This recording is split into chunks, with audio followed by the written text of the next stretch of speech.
Bonjour, je suis Garda Amazon, je suis la coordonnatrice de C'est les femmes. Je suis bien contente de vous accueillir et de constater que vous avez un intérêt pour ce qu'on fait au dossier femmes. Alors, dans cette coordination, nous avons 10 programmes qui sont exclusivement destinés aux femmes. Nous avons un programme qui s'appelle Réseau des jeunes parents où on rencontre les femmes une fois par semaine. Bien entendu, c'est un réseau jeunes parents. On s'attend à avoir des hommes également, mais il y a plus de femmes pour l'instant et les âges sont variés parce qu'on a constaté que les femmes sont plus âgées, ont également des enfants assez jeunes. On a un programme qui s'appelle Jouer c'est grandir, c'est chaque samedi pour les parents où on va chercher vraiment le bon lien d'attachement entre les parents et les enfants. On a un programme qui s'appelle Au futur. Justement, il y a ma collègue qui est ici, Jennifer, qui s'occupe de ce programme-là. C'est pour les jeunes filles de 15 à 25 ans qui sont tombées enceintes, mais qui se retrouvent dans une situation... Même à 15 ans aussi? Pardon? Même à 15 ans aussi? À 15 ans, oui. À 15 ans, il y a des jeunes filles qui sont tombées enceintes. Et généralement, elles se retrouvent dans une situation de vulnérabilité parce que c'est une grossesse précoce, abandon d'école, leurs rêves sont devenus un petit peu des fois hypothétiques.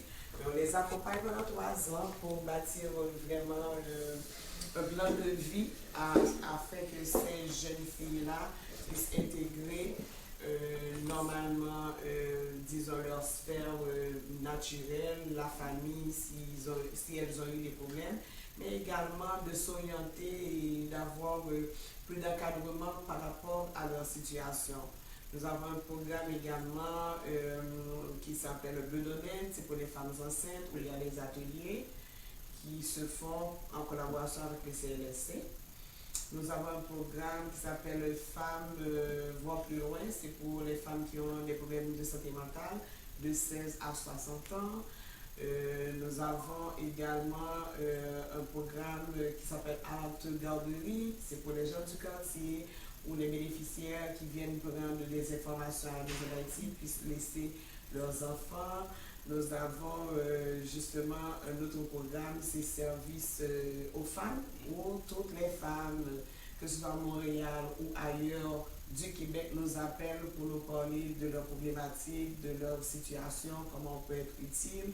Nous avons un programme qui s'appelle le Café Rencontre, qui c'est destiné aux femmes qui sont dans un processus de francisation. Alors, il y a tout ça, on les accompagne pour leur permettre de trouver un espace d'échange, de discussion, mais également de découvrir le Québec pour les nouveaux arrivants. Vous avez des questions?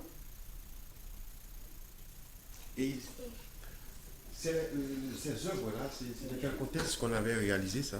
Mais c'est justement, on l'avait réalisé dans le programme dont j'ai énuméré tantôt qui s'appelle Réseau des jeunes parents. C'était justement d'aller chercher plus l'expression corporelle des femmes. C'est fait par une artiste assez connue que je ne me rappelle pas du nom présentement. Et comme vous voyez, c'était des femmes qui se faisaient photographier en fonction de la façon dont elles se sentaient dans le décor qui était approprié. C'est un programme dont on est fiers parce qu'il y a beaucoup d'expressions corporelles, mais également ça fait partie d'une symbiose vraiment entre la nature et les femmes qui se sont faites photographier. Ok, merci beaucoup. Merci beaucoup et puis bonne chance à votre projet. Merci. Mais oui, au revoir.